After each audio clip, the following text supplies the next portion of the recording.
Le journal avec Pape Faragning et on parle tout d'abord de ces vives tensions à l'université Cheikh Anta Diop de Dakar. C'était hier à l'université. Toutes les activités pédagogiques ont été suspendues par le collectif des étudiants qui regroupe l'ensemble des amicales de l'université. Les affrontements donc ont causé de nombreux blessés chez les étudiants dont certains sont à l'hôpital. Idriss Pouye de Grand Yoff. Plus de détails suivant ce reportage de Pape Djibril Gueye.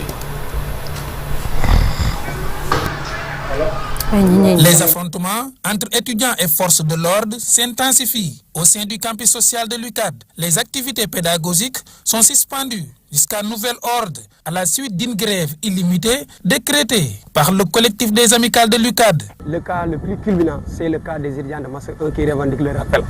Et on a tapé fort, on a parti faire des négociations, des voies diplomatiques, mais jusque-là, rien. Et on a tapé à la vitesse supérieure qui est de barrer la route. Qui vous revendiquer le droit de se faire entendre. Des cas de blessures graves sont signalés parmi les étudiants, dont certains ont été évacués en urgence à l'hôpital Général Idriss Pouye. C'est un président d'amical. Vous voyez, donc il est blessé. Chaque jour que je fais, si vous entrez à l'intérieur, vous allez enregistrer encore des cas et que vous allez voir à travers vos provisions. Donc nous sommes des étudiants, nous ne sommes pas des forces de l'ordre. Nous sommes venus pour apprendre, nous sommes venus pour étudier, pas pour barrer la route. Si on barre la route, c'est parce qu'il y a des revendications qui jusque-là qu'on n'a pas encore tenues. Donc nous appelons, et l'étudiant ce qu'il demande, ce n'est pas trop. L'étudiant ne demande pas d'indemnité, l'étudiant ne demande pas de faveur, l'étudiant demande que ça bourse. La situation difficile des finances publiques défendue par l'État du Sénégal est, selon le collectif, un argument fallacieux qui n'empêche pas de payer les bourses. S'il y a des répercussions négatives, ça ne doit pas pousser la cause étudiantine. Parce que nous, ce que nous demandons, ce n'est pas trop. Les gens demandent 40 000, les gens demandent 60 000. Donc payer 60 000 francs, payer 40 000 francs sur des milliers d'étudiants, alors qu'il y a des députés, alors qu'il y a des ministres, alors qu'il y a des décès qui reçoivent des millions. Et les gens ne demandent que 40 000 francs. Donc payer 40 000 francs, ce n'est pas trop demandé. Le collectif des amicales de l'UCAD demande au président et à son premier ministre de prendre toutes leurs dispositions. Il égare que le ministre de l'Enseignement supérieur et ses services ont montré leurs limites, faute de quoi l'irréparable peut se survenir à tout moment. Après donc ces grèves à l'université Cheikh Anta Diop et un peu partout à l'université Saint-Louis, pour non-paiement des bourses, la direction des bourses porte donc à l'attention des étudiants des établissements publics d'enseignement supérieur que le paiement des allocations d'études des mois d'octobre-novembre 2025 ainsi que du trousseau pour l'année académique 2025-2026 démarre donc ce mardi 2 décembre 2025 sur Nanata. Et la grève sera bientôt terminée selon le ministre de l'Enseignement supérieur. Il déclare que les bourses seront payées très rapidement. C'était hier lors de son passage au niveau de l'Assemblée nationale. Le ministre de l'Enseignement supérieur, Daouda Ngom, a été interpellé par les députés hier sur la crise qui secoue l'université, dont non-paiement des bourses est à l'origine de ces réactions virulentes ces derniers jours. Daouda Ngom que nous écoutons avec Abib Faye. À l'inscription effective de l'étudiant dans son établissement, les paiements de bourses sont déclenchés. Concernant le cas de l'UCAD, on entend souvent parler de retard. Je tiens à être formel, il n'y a pas de retard de paiement. On ne pourrait parler de retard qu'à partir du 5 décembre. La bonne nouvelle est que le ministère des Finances a diligenté le paiement des bourses. D'ici 2 jours au maximum, les étudiants percevront leur dû. Pour revenir au cas spécifique de l'université Cheikh Anta Diop, il y a beaucoup de désinformation. Les revendications des étudiants de l'université Cheikh Anta Diop, il est indiqué qu'ils souhaitent que l'État paye l'année universitaire précédente, c'est-à-dire 2024-2025. D'octobre 2024 à septembre 2025 avec un forfait de 515 000 francs CFA par étudiant, c'est-à-dire un trousseau, et que l'État paie à nouveau des bourses pour l'année universitaire 2025-2026 avec le même montant. Ce forfait concerne les étudiants inscrits en Master 1. Or, il faut comprendre qu'il existe une différence entre la licence et le master. Ce sont 2 cycles distincts. Par exemple, certains étudiants ont obtenu leur licence mais ne sont pas encore inscrits en master. Ils sont en train de constituer leur dossier, de passer des entretiens et peuvent n'être admis qu'en octobre 2025. Dans ce cas, ces étudiants voudraient que l'État leur paie toute l'année 2024-2025, alors qu'ils n'étaient pas étudiants en master durant cette période. Certes, cette pratique existait auparavant, mais avec les nouvelles autorités, une rationalisation des bourses s'impose. duñu xagn kenn loo war a yor loo war a am di nga ko am mais nag il faut une rationalisation. Et on reparlera de ces tensions à l'université Cheikh Anta Diop de Dakar dans l'actu commenté tout juste après la revue de presse. Risque de catastrophe environnementale au large de Dakar, Pafara. Transportant plusieurs dizaines de milliers de tonnes de carburant, Mersin est bloqué depuis plusieurs jours donc au large de Dakar, sa destination prévue, mais dans l'impossibilité d'accoster en raison de 100 tirants d'eau. Donc la TFM a interrogé un avocat spécialisé en droit maritime et en technique sur les voies et moyens. Comment éviter le pire? Suivons les explications avec Maïmouna Ndiaye. Mersin, tanker, plusieurs appellations pour désigner ce navire qui risque de couler au large de Dakar. 30 000 tonnes de carburant seraient en péril, une menace réelle. C'est comme ça que ça se passe techniquement. Vous voyez, j'ai là au niveau de mon bureau, à mon cabinet, un prototype d'un navire pétrolier en miniature. En miniature, parce que c'est beaucoup, c'est extrêmement grave, vous ne pouvez même pas imaginer.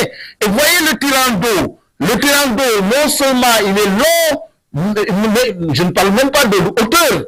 Le tirant d'eau a une hauteur extraordinaire, mais il est long. Donc c'est des milliers de tonnes de pétrole qui sont là-dedans. Si ça se déverse en mer, c'est la catastrophe. C'est la catastrophe. De Bargny jusqu'à Thiaroye, toutes nos côtes, les pêcheurs vont en souffrir. L'alerte est donc maximale. Il faut agir vite et maintenant pour la protection de l'environnement marin. Il faut faire rapidement du swimming. C'est-à-dire que sonder le pétrole pour savoir quelle est la quantité qu'il y a là-dedans, faire venir des barges, faire venir des navires spécialisés pour pomper le pétrole qu'il y a pendant que le navire est en train de faire naufrage. Pomper le pétrole qu'il y a dans toute cette partie-là qui renferme du pétrole, pomper le pétrole et l'amener ailleurs très rapidement. Sinon, si le pétrole venait à se déverser, les opérations de sauvetage vont être beaucoup plus complexes. Au-delà de ces failles, le manque d'équipement pourrait également freiner l'intervention. Il y aura des dangers sur les hydrocarbures, mais aussi l'oxygénation pour le Sénégal. Déjà, il faut faire venir le matériel de l'étranger, le monter avant d'aller vers vraiment éradiquer la catastrophe. Et ça aussi, ça veut dire que nous ne sommes pas encore bien équipés pour pouvoir vraiment aller dans le sens de régler ces problèmes en cas de catastrophe. Pour l'heure, le risque est grand selon les experts. Les autorités sont appelées à prendre des mesures urgentes pour empêcher une catastrophe. Merci Maïmouna Ndiaye. Bientôt le Sénégal va se doter d'un nouvel organe de régulation, une autorité donc de la presse qui va englober tous les médias, surtout le numérique qui n'était pas du domaine du CNRA. Le texte sera bientôt dans le circuit de l'Assemblée nationale pour permettre de réguler les plateformes numériques. Mamadou Oumar Ndiaye, président du CNRA, s'exprimait sur cette régulation lors du premier forum sur le dialogue entre le réseau francophone des régulateurs des médias. Il est au micro de Fat Bintou Conté. Aujourd'hui, au Sénégal, il y a un chantier qui a été lancé par les nouvelles autorités consistant à mettre en place une autorité de régulation de la presse qui va englober aussi bien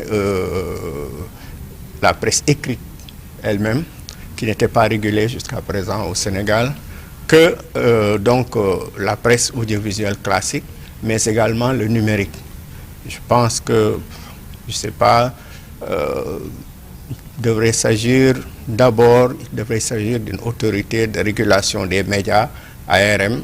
Il semble que le nom va être changé pour être Conseil national de régulation des médias ou des choses comme ça. Mais en tout cas, le processus législatif est lancé et je pense que le texte ne devrait pas tarder à atterrir sur la table du Conseil des ministres. Ce qui fait que le Sénégal va se doter des outils législatifs qui manquaient jusque-là pour pouvoir réguler efficacement les plateformes numériques.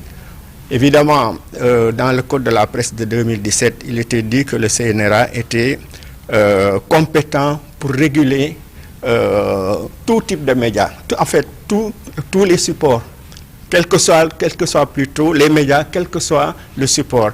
Ça impliquait implicitement le numérique, mais ça ne l'était pas explicitement. Or, la nouvelle loi entend justement combler tous ces manquements de manière à donner à l'instance qui sera là les moyens de réguler tous les types de médias, qu'il s'agisse de la presse écrite, parce qu'encore une fois, la presse écrite est incluse dans le champ donc, de cette future instance, mais également les radios, les télévisions, les sites d'information, enfin les réseaux sociaux d'une manière générale et les plateformes de streaming.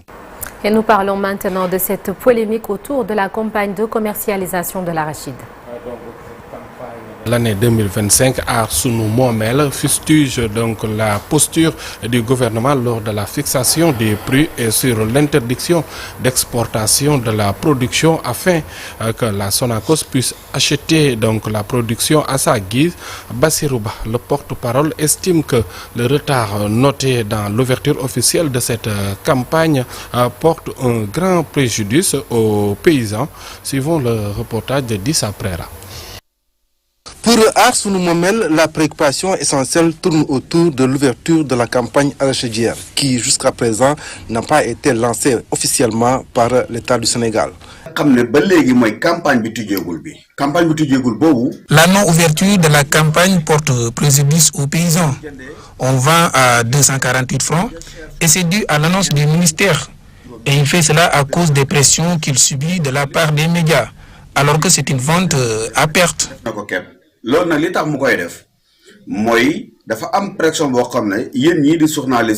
Au-delà, la question de la fixation des prix également reste un problème entier pour les producteurs. Aar Sunu Moomel est inquiet par rapport à la posture de l'État. Ce qu'on peut dire en tant qu'Aar Sunu Moomel, c'est que cette campagne n'est pas encore partie, car même sur le prix d'achat, nous ne sommes pas entendus. Alors que la Sonacos avait proposé 224 francs, les producteurs n'étaient pas d'accord avec les 305 francs proposés par l'État, mais les exportateurs aussi ne veulent pas payer le bon prix. Sonacos propose 224 francs. M. Ba, lui, estime dans le même sillage que la posture de la Sonacos dans cette campagne porte aussi un grand préjudice aux paysans. La Sonacos ne veut pas qu'on vende aux exportateurs tant qu'elle n'a pas atteint son quota, alors que nous pensons que ce n'est pas normal. Et elle est de connivence avec l'État, car c'est ce dernier qui subventionne la Sonacos. En somme, la campagne arachidière 2025 risque encore de créer beaucoup de polémiques entre les prix d'achat annoncés par l'État et le prix d'achat sur le terrain. Merci beaucoup Dissa Prera. Nata, c'était tout donc pour l'actualité nationale de ce matin. Merci beaucoup Pape Faragning. À tout à l'heure pour la version Wolof.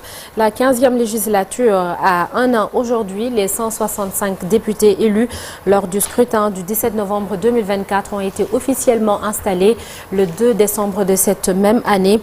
Le président de la République, Bassirou Diomaye Faye, avait choisi de dissoudre l'Assemblée nationale 2 ans après les législatives de 2022 et quelques mois après son arrivée au pouvoir.